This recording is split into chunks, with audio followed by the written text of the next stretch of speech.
Salutations, everyone. My name is Royale, and I am here to tell you a bit about myself. So don't expect some happy little ending like one of those annoying fairy tale stories.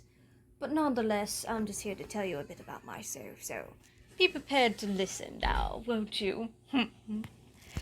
I was born at the casino just like any other Kibawakian in this society.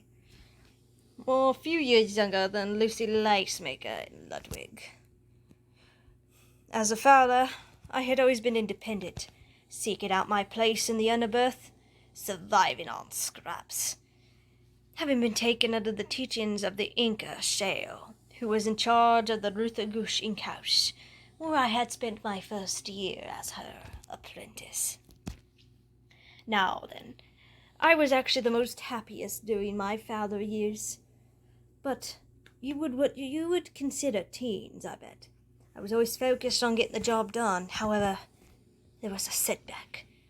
I had once had very long ears, great use for hearing many things and quite a distance. But I was haunted by a faint ringing that irritated me on a daily basis. It put my work at risk because I was often distracted by this endless noise, and I couldn't barely stand it. Till the time I articulated, that's when things really changed. My body grew in mass, and I became much more muscular. I was gifted for what you would describe as perfection. My eyes could see many small details and identify each unseen error that no one else could see. My teeth hardened and sharpened to crush a head larger than my own. My sense of smell increased, but sensitive to but yet a useful trait. As for my ears, they had shortened to fit properly near my head. But oh boy, did things take a turn for the worst. I only felt muffled vibrations. I could hear nothing around me. It was all quiet, like my world suddenly muted. I quickly learned that after I articulated, I had lost all the use of hearing. My reality felt like it was falling apart. What was I to do as a deaf Inca? It didn't take long for other Incas to learn about this and quickly mock me for my disability. Being absolute dickheads about it, that's for sure. Using their childish antics to take advantage of whatever words I could not hear. But I learned something that day. That with each movement made with their mouths, something clicked. I could understand them without even having to hear a single word they said.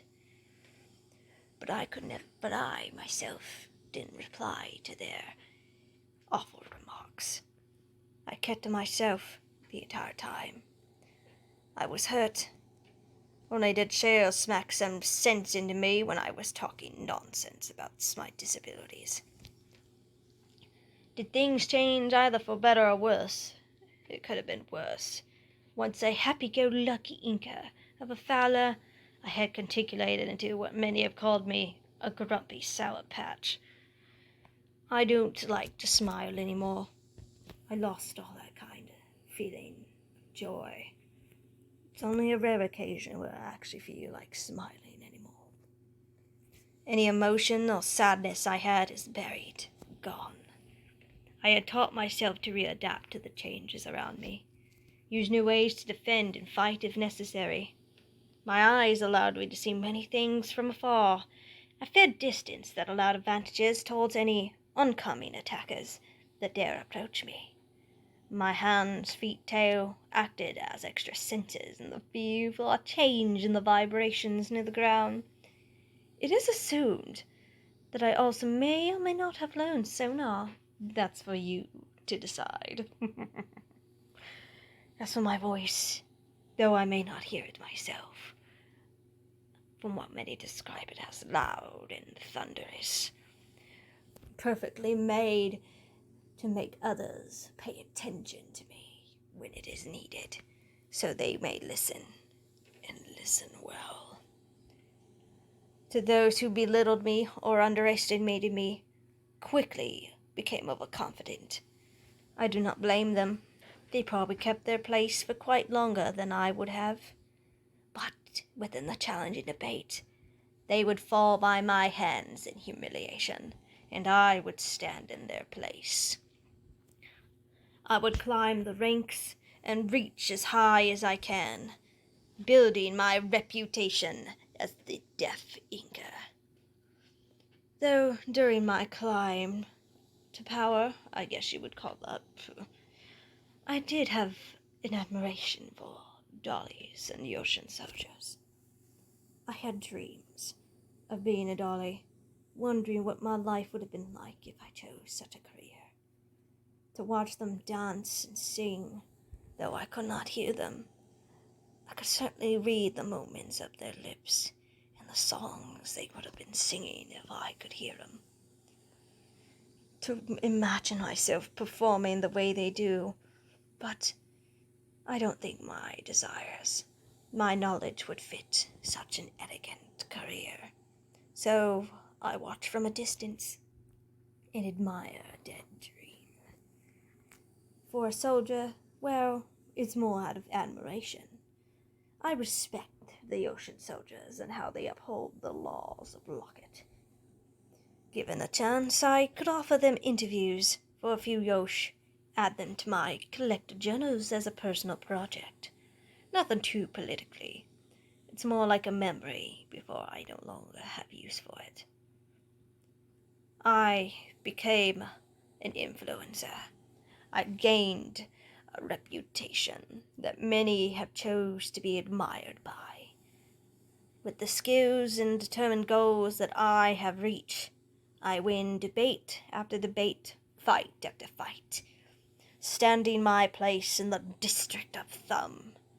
This ambition led me through my terrible hardships, standing on the many naysayers that told me otherwise. I currently stand as an economical whisper for the Grand Whisper Winifred.